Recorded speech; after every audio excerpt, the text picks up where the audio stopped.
El derecho a la vivienda es uno de los principales temas de la agenda pública. Más de 22.000 personas están en situación de calle, 121.000 familias viven en campamentos y otros 834.000 hogares integran lo que se denomina el déficit habitacional. Es decir, más de 1 millón de familias no tienen una vivienda digna para vivir.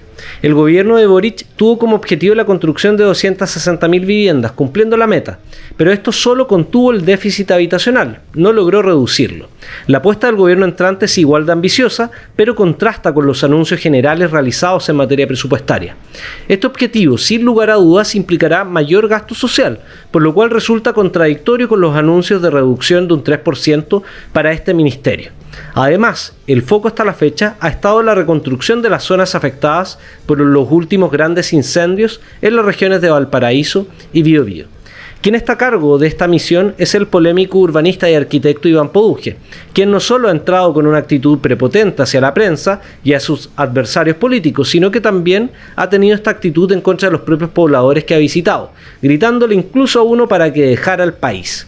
Eso sí, ha tenido un activo despliegue en el territorio. Está por verse cuánto aguanta este estilo. Aunque la interna del Ministerio de Vivienda ha tomado decisiones fuera de la caja, ha mantenido a ciertas autoridades para contener el movimiento de pobladores. Una de ellas es la dirigente histórica Ucamau, a quien mantendrá en la Secretaría Ejecutiva de Condominios, quien es militante del Frente Amplio e incluso llegó a sonar como una ministra de Vivienda, pero finalmente terminará trabajando para el gobierno de José Antonio Kast.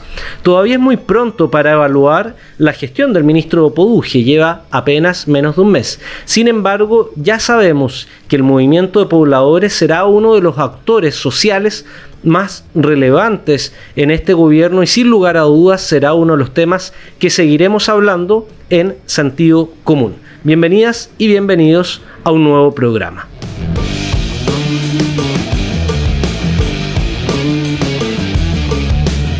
El día de hoy tendremos como invitado al destacado abogado y magíster en urbanismo, Esteban Cerey, con quien ya hemos conversado en otros programas. Sin embargo, antes vamos con nuestro periodista de la casa, quien ya conocen por Contrapauta, Axel Indey. ¿Cómo estás, Axel? Quisiera partir preguntándote sobre ¿cómo ves al polémico ministro Poduje? ¿Qué nos podrías decir de esta figura que está copando también los distintos medios de comunicación? Iván Poduje es arquitecto de la Universidad Católica de Valparaíso con máster en desarrollo urbanístico de la Pontificia Universidad Católica. Sus inicios en la vida política están vinculados al laísmo. Poduje fue parte de la fallida campaña de Ricardo Lagos en el año 2016.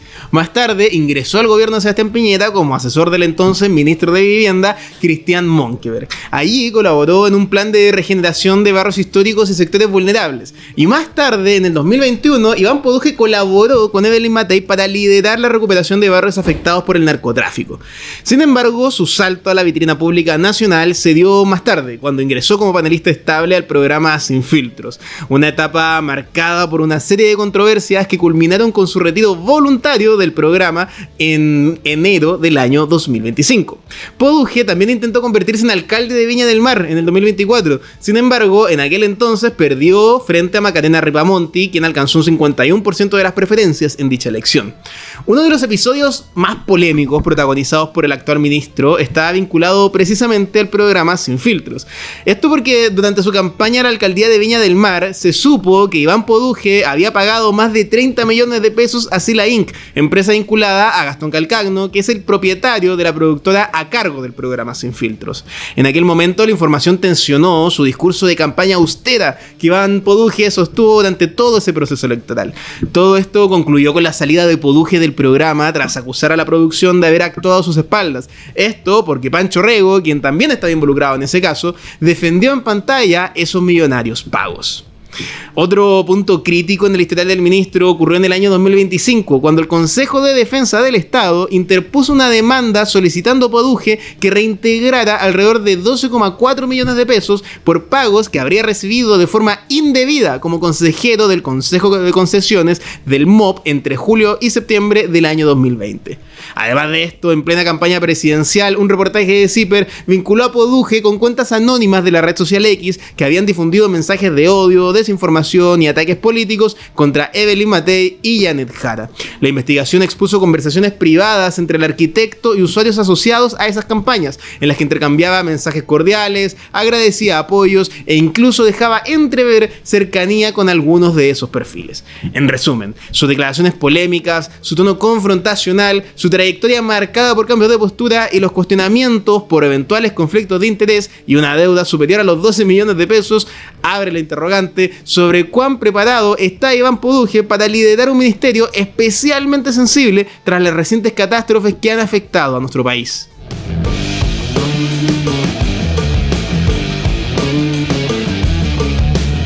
Nuestro invitado el día de hoy para hablar sobre derecho a la vivienda y sobre cuál es la situación en general también es Esteban Cerey, a quien ya hemos tenido invitado en Podcapitalismo, así que también les recomendamos revisar ese programa por si quieren una conversación un poco más teórica sobre cómo pensar el derecho a la vivienda en nuestro país. Pero hoy día vamos a estar analizando temas más contingentes relacionados a las últimas gestiones del gobierno de Gabriel Boric en relación a la vivienda, los desafíos que se vienen con Poduje también, y en torno a esta problemática general que sin lugar a dudas el movimiento poblador ha sido uno de los principales dinamizadores también de la lucha social y podría ser una de las principales resistencias frente a los avances de Kast. Así que Esteban, bienvenido, muchas gracias por estar el día de hoy con nosotros. Muchas gracias, Javier. Hola. Quisiera preguntarte primero sobre cuál es la situación real de la vivienda en Chile. Sobre todo si uno lo compara históricamente, yo ya anunciaba en la editorial algunas cifras relacionadas al déficit fiscal, pero si tú tuvieras que hacer un panorama general de la situación de la vivienda, ¿qué elementos le darías a la audiencia para que pueda dimensionar un poco de qué se trata esta tremenda cartera que hoy día está en manos del ministro Poduje y que en la anterior gestión estuvo en las manos del ministro Montes, que también fue cuestionado? Entonces quisiera que en ese panorama pudieras contar un poco también cómo evalúas la gestión de Montes los 4 años como ministro de Gabriel Boric. Bueno, yo partiría diciendo que el problema de la vivienda es un problema político, que yo creo que es importante dar ese marco conceptual. No es un problema esencialmente técnico, a pesar de que se materializa, ¿cierto?, con definiciones presupuestarias, construcción, proyectos, en fin. Y que siempre ha estado caracterizado en tanto problema político, problema público, por una demanda de frente de los pobladores hacia el Estado. Y yo creo que esa definición es importante porque de alguna manera, como decía, marca el contexto en el cual hoy día podemos definir los principales ejes de debate que están caracterizando el asunto de la vivienda. Y que nuevamente ponen en entredicho la forma en que el Estado resuelve la demanda pública, ¿cierto?, por este derecho. Yo diría en primer lugar que el tema de la vivienda hoy día está caracterizado por una dicotomía entre calidad y cantidad, que no es algo nuevo, eso viene ya desde los años 90 con harto énfasis. Y en eso hoy día tenemos dos asuntos bien relevantes. Uno tiene que ver con la definición política de cuál es el gasto público que el Estado va a destinar a poder resolver el problema de la vivienda. Y esa definición, a su vez, está precedida por una toma de postura, en el fondo. Vamos a seguir entregando vivienda en propiedad para siempre. A cada persona que tiene necesidad de vivienda es un título de propiedad nuevo. Vamos a fortalecer el rol del Estado o no, por ejemplo, en la conformación de un stock público de viviendas que pudiese ponerse al servicio de viviendas transitorias o de una situación familiar en particular que sea transitoria y que después son viviendas que se pueden ir renovando.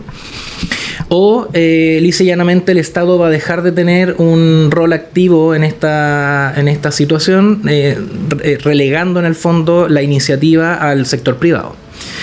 Esa tensión hoy día está súper patente, yo diría que más que en etapas anteriores, porque parte de la contingencia, ¿cierto?, está caracterizada y atravesada por el problema presupuestario. La provisión de vivienda al sector más vulnerable de la población es una provisión de vivienda que se le dice, ¿cierto?, como vivienda sin deuda, porque las familias simplemente ponen un ahorro. Y en esa vivienda sin deuda, el Estado inyecta dinero de manera directa a resolver el problema habitacional mediante la construcción de, ojalá, más unidades, ¿cierto? Por tanto, la definición de cuál es el gasto público que va a haber en torno al problema de la vivienda es una primera definición política que hoy día estamos viendo está pegando un giro en función de lo que el gobierno anterior venía haciendo y que tiene que ver con esta contracción presupuestaria producto del déficit de presupuesto fiscal que tenemos hoy día.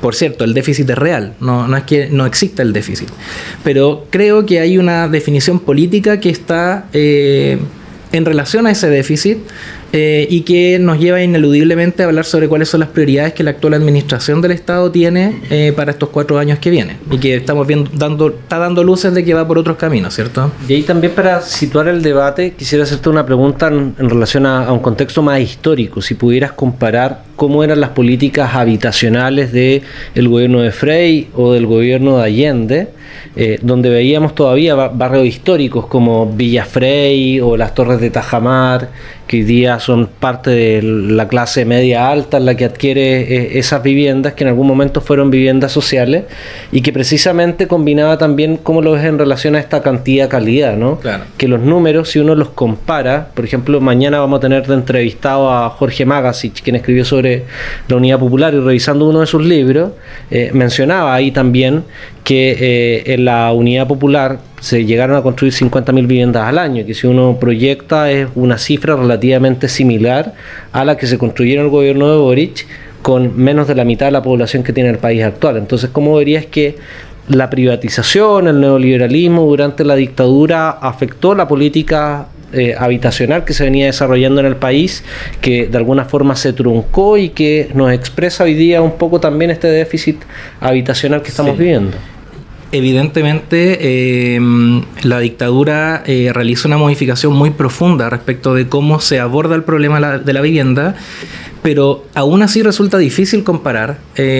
Uno podría describir, ¿cierto?, cada uno de los periodos, pero resulta difícil comparar esa situación con la situación de hoy, ¿ya? No solamente por los cambios introducidos por la dictadura, sino porque además en la época de la Unidad Popular o la etapa que la antecedió, efectivamente se construyó buena vivienda y mucha vivienda, alcanzando cifras parecidas a las de hoy día, pero sin la focalización de hoy, ¿ya?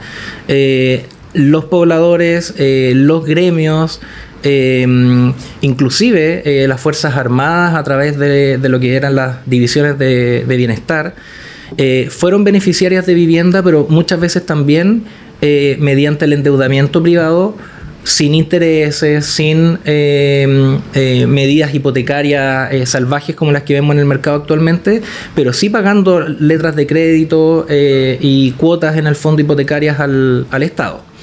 El mismo servicio de vivienda tenía la facultad, en ese entonces el ministerio, ¿cierto?, de otorgar préstamos para la aplicación de soluciones habitacionales que las familias después en el tiempo iban pagando, y que parte de esta retórica de la dictadura es que todos esos créditos, ¿cierto?, terminaron siendo carteras incobrables y por tanto se hizo necesario regionalizar, y bueno, ahí viene toda la narrativa de la dictadura para poder regionalizar el servicio, disgregarlo, desconcentrarlo, y que lleva una situación muy distinta de ahí en adelante, acompañada de una política nacional de desarrollo urbano en el año 79 que cambia completamente el panorama del suelo a nivel metropolitano al menos. Hoy día, bueno, después de la dictadura, yo diría que la etapa donde más se construyó fue la etapa de Frei. No obstante, esa construcción, que bueno, no soy yo el que lo dice, hay vasta literatura al respecto, durante los años 90 fue una construcción sumamente precaria, soluciones habitacionales sin regulación técnica respecto de los espacios, del uso de mobiliario, de la llegada de los bienes públicos a los barrios que se construían, y hubo mucha cobertura, pero parte importante en el fondo de este crecimiento desregulado, entregado completamente a la iniciativa privada, la estamos viendo hoy día con soluciones habitacionales que ya están obsoletas, algunas incluso, como ocurre en Bajos de Mena, en la población Francisco Coloane, se están lisa y llanamente demoliendo a menos de, en algunos casos, a menos de 30, 40 años de haberse construido. Entonces la pregunta es, ¿ese es el gasto público que nosotros queremos focalizar hoy día la vivienda o no? Claro, que a veces va incentivado por los números también, ¿no? Exacto, y eso se relaciona con la primera pregunta que tú me hacías, Javier, respecto de qué está caracterizando hoy día el problema de la vivienda, porque a propósito de las cifras que arrojaba el último censo, hay muchas voces que han salido a plantear que ahora la vivienda tiene que adaptar el tamaño según la realidad familiar, ¿cierto?, registrada en los registros sociales de hogares, distinguiendo soluciones de una habitación, 2 habitaciones o 3 habitaciones, tratando de racionalizar los recursos, pero la dinámica inmobiliaria de una política que está completamente entregada al mercado no está necesariamente dialogando con esa pretensión, ¿cierto?, desde el punto de vista de la administración y la regulación legal y administrativa que tiene el rubro. Claro. Entonces se está generando una disonancia ahí que yo creo que va a tener que abordar el Ministerio sin duda dentro de los próximos 4 años. Esteban, te quería hacer una pregunta que tiene relación con lo primero que dijiste, que finalmente el problema de la vivienda hoy día, o bueno, en general es un tema político. Y yo recuerdo que cuando estábamos en los procesos constitucionales, en algún momento se discutió respecto a la forma en que quedó fraseado el derecho a la vivienda en la primera propuesta constitucional, donde se hablaba de una vivienda, ¿cómo era el dicho? Una vivienda digna y adecuada. Y ahí el sector contrario decía, no dice vivienda digna y propia. Entonces acá se genera la discusión respecto a, bueno, si queremos solucionar el déficit habitacional que existe y que las familias tengan acceso a la vivienda, quizá no se puede que todas sean en propiedad. ¿Qué tan factible es esa opción tanto a nivel técnico como a nivel político de una solución habitacional que pase no necesariamente por darle las llaves de una casa en propiedad a las personas, sino de repente otras fórmulas a las que hoy día como que no estamos acostumbrados? Hay varias fórmulas. De hecho, el gobierno anterior introdujo una modificación en la Ley General de Urbanismo y Construcciones, si mal no recuerdo, en el artículo 184, que justamente señala que aquellas personas que enajenen o vendan su vivienda y hayan sido beneficiarias de un subsidio habitacional que da origen a esa vivienda, tienen la obligación de enajenarla a otras personas que adquieran con subsidio. Yo creo que eso es una manera interesante de ver hoy día, que sin duda constituye un límite, ¿cierto?, al derecho de propiedad que es tan sagrado en nuestra marco constitucional, legal, etcétera. Hay una alternativa ahí para mantener un stock disponible para familias con subsidio, entendiendo que además la necesidad habitacional en muchos casos, no en todos, pero en muchos casos, suele ser transitoria. Porque la vivienda no solamente, ¿cierto?, es para dar techo, sino que también es para dar seguridad, incorporar a muchas familias en las dinámicas financieras actuales, y yo creo que parte importante del reclamo del movimiento pobladores de que sigan teniendo una vivienda en propiedad viene un poco desde ahí, es decir, ¿por qué a aquellos que pueden adquirir una vivienda luego pueden ocupar esa vivienda para hipotecarla y adquirir un crédito consumo, por ejemplo, frente a una necesidad de salud? ¿Por qué si yo soy un poblador que recibe un subsidio no voy a poder tomar mi vivienda e hipotecarla igualmente para poder percibir, ¿cierto?, un préstamo y darle solución a una urgencia familiar? Pero no es real, lisa y llanamente, que cada familia y cada persona, luego de esa familia, sea propietaria individual y privada de una vivienda. Y pareciera ser que acá hay que lograr integrar un sistema habitacional que provea más de una solución. Y la vivienda en propiedad, a mí me parece interesante la introducción de esta nueva norma. Tiene que estar disponible para dar solución a un problema público y no para percibir una vivienda y inyectarla al mercado, en el fondo, ¿cierto?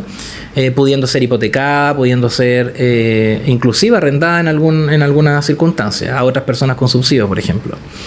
Pero eso, a mí me parece importante avanzar a un sistema público de soluciones variadas, integradas, entendiendo que el déficit de viviendas es estructural, que crezca más o crezca menos la población, siempre va a haber un déficit de vivienda, y el Estado tiene que encontrar soluciones a mediano y largo plazo que sean viables desde el punto de vista del uso racional de los recursos, del uso del suelo, de no expandir la mancha urbana, borrando toda la zona con aptitud silvoagropecuaria o rural, lisa y llanamente, ¿ya? Entonces, y ahí, en esa gestión, ¿qué tan importante es el carácter, la personalidad y el estilo del ministro? Porque en el caso del ministro de Vivienda actual, que es Iván Poduje, es un personaje que se ha hecho conocido básicamente por exabruptos en la televisión, en el programa Sin Filtros.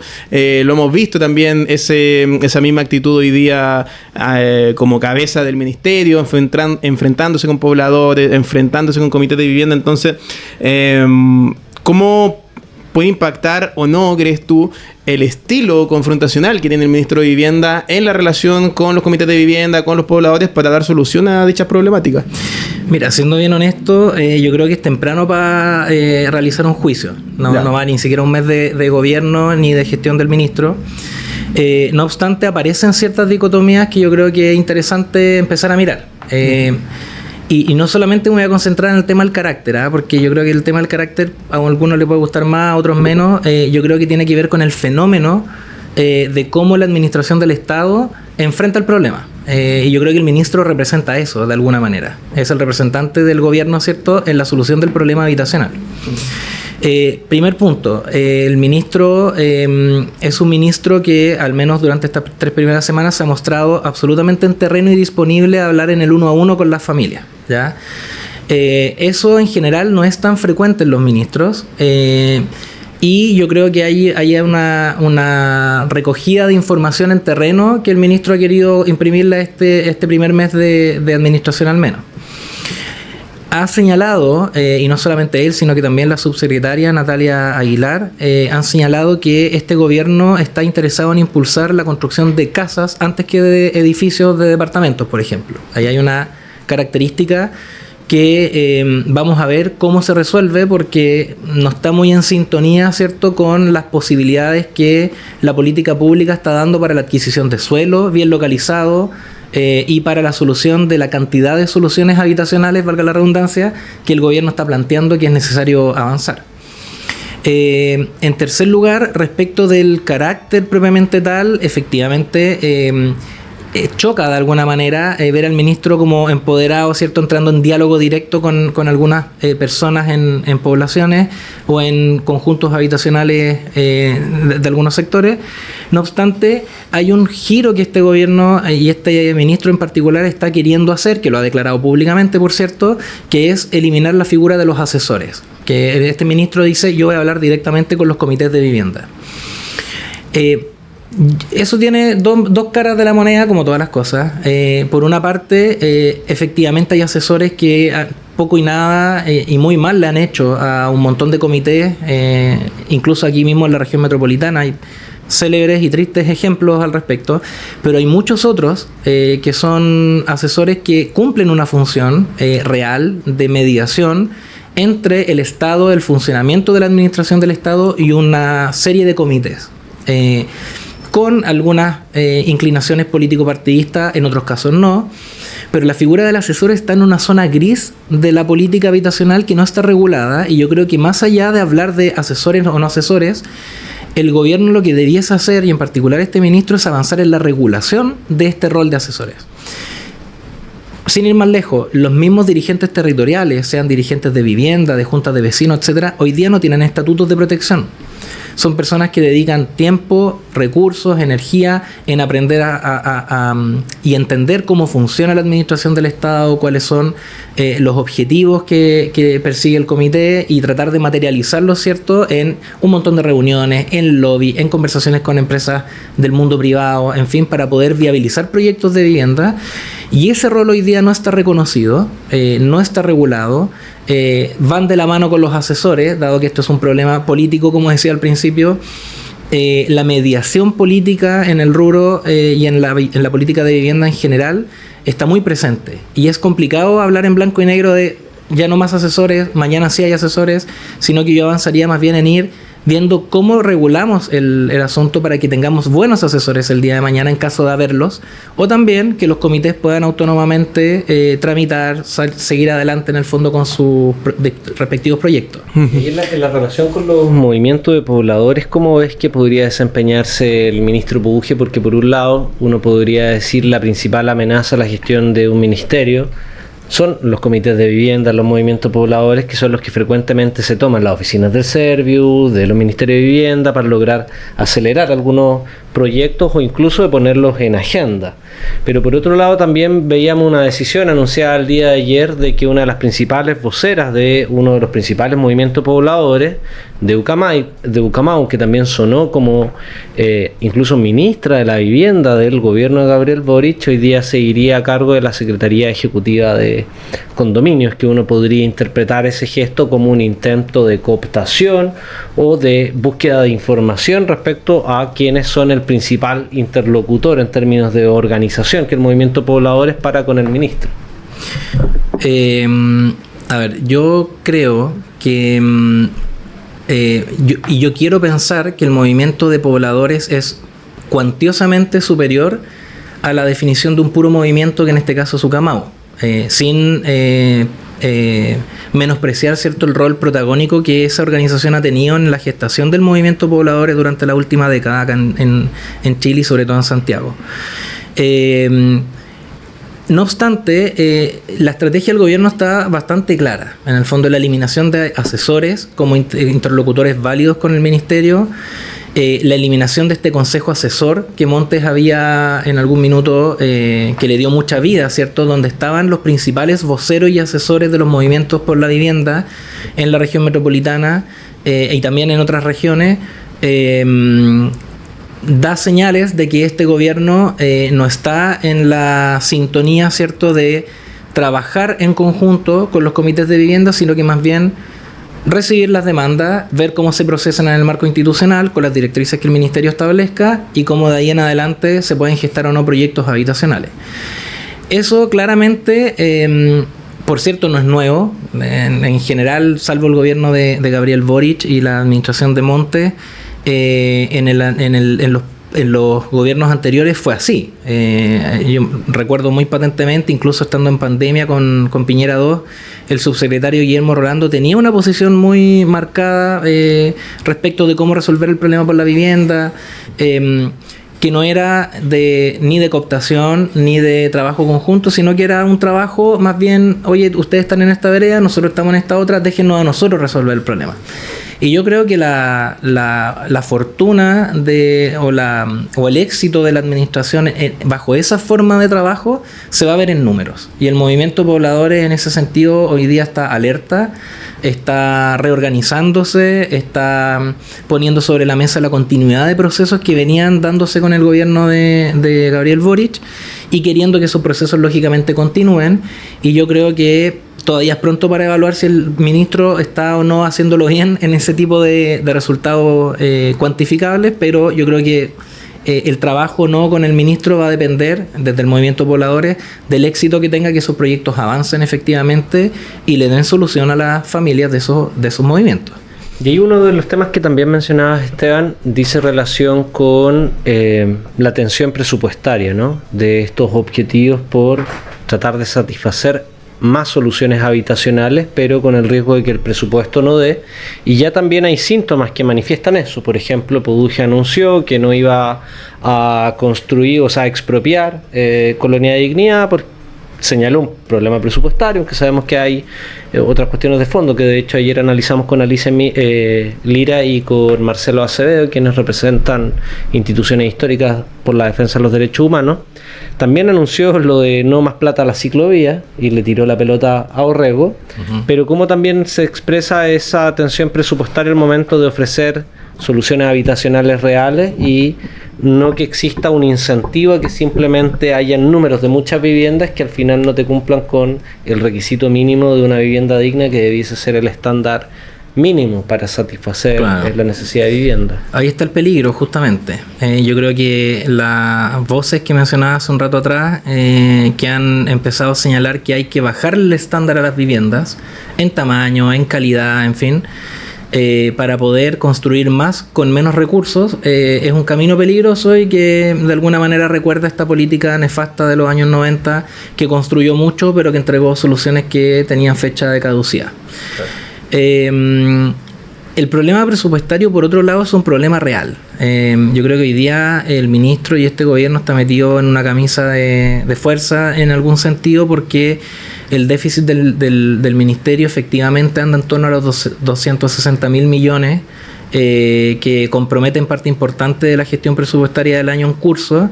Pero vuelvo a lo mismo. Dado ese escenario, la pregunta es: ¿cuál es la prioridad que va a fijar el gobierno respecto del problema de la vivienda? Si el gobierno decide darle importancia y entiende que la seguridad, por ejemplo, de la ciudadanía también pasa por hacer barrios más dignos, más seguros, más amplios, con mejor calidad de vida para las familias, eso cumple una función en sí mismo respecto al problema de la seguridad, por ejemplo, no formar guetos, ¿cierto?, desconectados con la zona urbana, con malas vías troncales o expresas de conexión, en fin.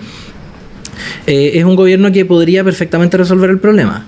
Yo creo que el déficit fiscal y en particular en la cartera de vivienda pasa por definir prioridades. Y ahí yo creo que el problema, que hoy día es real, repito, el problema presupuestario puede tener algún atisbo de solución. Yo creo que estructuralmente, además, sería interesante plantear en una mejora o actualización de las herramientas del Estado, porque este tema de que el gobierno tiene que hacer la bicicleta con los recursos es un tema que no es nuevo. Siempre el Ministerio de Vivienda ha funcionado pagando obligaciones contraídas o asumidas, ¿cierto?, en años anteriores. Hay una parte del presupuesto que es plurianual, y que evidentemente genera un desfase entre subsidios otorgados y subsidios pagados, entendiendo que el subsidio pagado solamente se paga o se entiende jurídicamente devengado y pagado al final de la construcción y entrega de los títulos de dominio a la familia, mientras que la asignación ocurre 3-4 años antes, o 2 años antes, por poner un plazo un poquito más optimista. Ahí se genera un desfase y el Estado hoy día no tiene herramientas para proyectar ese gasto. Y por tanto, tuvimos el ejemplo claro durante el año pasado que el ministro Montes se vio con una cartera de proyectos muy grande de arrastre del año 2022, con una política nueva de compra de suelo que impulsó el gobierno de Piñera II. Y que, sumado a la gran cantidad de proyectos que el Ministerio impulsó durante el año 2024 y 2025, generó un déficit de caja bastante importante y que hoy día condiciona, ¿cierto?, el desarrollo del nuevo gobierno. Ahora, la pregunta es ¿cómo se prioriza y dónde se prioriza? Porque, como te digo, el Ministerio podría efectivamente hoy día, en base a una decisión de la Administración a nivel central, definir que el problema de la vivienda es prioritario, que el problema de la vivienda impacta en la seguridad, que es además una cartera muy exigente desde el punto de vista del gasto, e inyectarle más recursos y no dejar de cumplir obligaciones contraídas anteriormente. Yo creo que la política habitacional, al menos desde los años 90, se ha visto en una cierta sintonía o continuidad entre los gobiernos, que ha llevado a muchos ciertos expertos en temas habitacionales a hablar de que esto es una política de Estado y no de gobierno. Pero bueno, yo creo que en estos cambios de gobierno eso hay que hacerlo patente y hacerlo presente. Y yo creo que es complejo que el ministro en su primer mes esté retrotrayendo compromisos asumidos por la misma cartera hace menos de 12 meses atrás.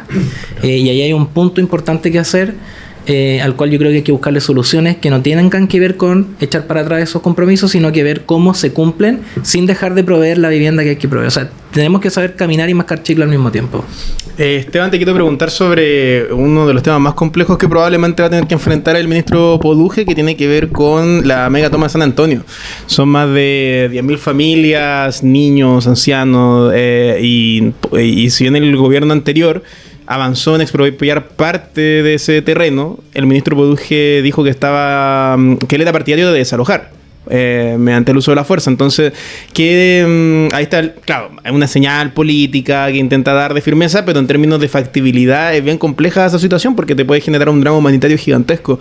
Entonces, ¿qué tan factible es un desalojo de una toma de esas características? Y en general con el problema de este tipo de asentamientos, cómo se puede solucionar de raíz, más allá de medidas que pueden ser efecticistas del desalojo para mostrar que acá hay una mano dura, pero cómo se resuelve ese tema de fondo finalmente. Sí, bueno, gran problema. Que no tiene solución.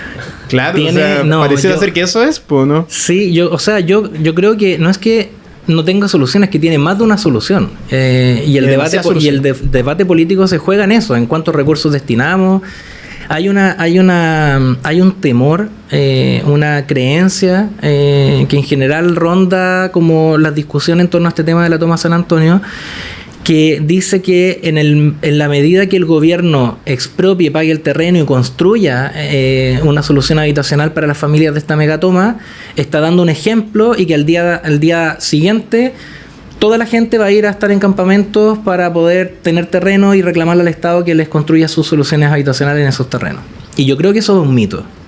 Es un mito porque, primero, ninguna familia en general desea estar en un campamento porque sí. Segundo, porque la solución del tema de la erradicación de los campamentos tiene que ir acompañada de una política proyectiva del Estado que prevenga la situación de los campamentos. Y yo creo que el problema es que por mucho tiempo el problema de los campamentos ha quedado relegado a un segundo plano. No hay una política sistemática, bien construida, normativamente estable para el problema de los campamentos en Chile, ni desde el punto de vista de la urbanización, ni desde el punto de vista de las soluciones habitacionales, ni desde el punto de vista de la acción del Estado en base a para la compra del suelo, que tiene que ver con esos campamentos. Entonces, claro, difícil atajar posibles nuevos problemas de campamentos, y por eso también está esta creencia que vamos, expropiemos San Antonio, construyamos la solución y mañana va a estar medio Chile tomado prácticamente. Yo creo que eso es tener la vista muy corta respecto del problema real. Por otro lado, el problema de la toma es, como tú decías, Axel, un problema de dimensiones humanitarias e incluso que golpean como la fibra más sensible de la política habitacional, que es higienista, o que viene de un problema higienista a principios del siglo XX. Si tú mañana desalojas 10.000 familias de un terreno, vas a tener a 10.000 familias dando vueltas por la calle intentando resolver su problema habitacional. No son 10.000 familias que se van a ir de allegado donde sus familiares más cercanos. Hay un montón de familias que están ahí que no tienen otra solución que la que están hoy día ejecutando. Y por lo tanto se te va a generar un problema público, un problema inclusive de salubridad pública, que ya lo hemos visto en otras tristes historias de nuestra propia zona metropolitana. Por ejemplo, previo a la toma de la bandera, cómo estaba ocupado Santa Rosa, Avenida Santa Rosa, ¿cierto?, lleno de campamentos de familias que habían sido desalojadas de otros terrenos. Entonces yo creo que el problema es mayúsculo y requiere que el Estado resuelva sin este temor o este mito. Y yo creo que la solución pasa por expropiar, pasa por urbanizar, y pasa quizás por resolver una medida intermedia donde haya una mezcla de aporte del Estado y autoconstrucción de las familias para poder darle una cierta regulación a esta zona de campamento. Esa es mi visión al menos. Yo creo que es muy complicado pensar que esto puede llegar a un desalojo total, que creo que es inviable. Es más inviable practicar eso que ver cómo el Estado en estos 4 años resuelve el tema de los recursos para poder ejecutar esa expropiación.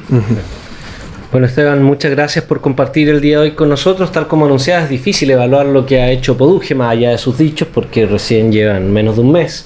Por tanto, hay que estar alerta en torno a cuáles son estas principales problemáticas que nos podrían permitir tener conclusiones sobre cómo avanza la gestión de Poduje y hasta dónde dure Poduje también, ¿no? No sabemos si es que sigue sobreviviendo, pero sí lo que tenemos claro es que el enfoque que trae este gobierno es enmarcado en torno a no que haya participación por parte de los movimientos pobladores. Por tanto, esa tensión va a estar presente más allá de los intentos de cooptación de una organización en particular, y que el problema estructural de la vivienda, a la medida que no cambie de un enfoque por fuera de las políticas neoliberales, va a seguir siendo uno de los principales temas y problemáticas sociales en nuestro país. Así que agradecidos, Esteban, por tu participación, y también a toda nuestra comunidad de Sentido Común les invitamos a suscribirse al canal Ciudadano si es que no lo están, y también adquirir el pasaporte ciudadano, que es el mecanismo de financiamiento que tenemos para tener autonomía y poder seguir hablando de aquellos temas que los medios hegemónicos no tratan porque no les interesa tratar, o tienen un enfoque completamente distinto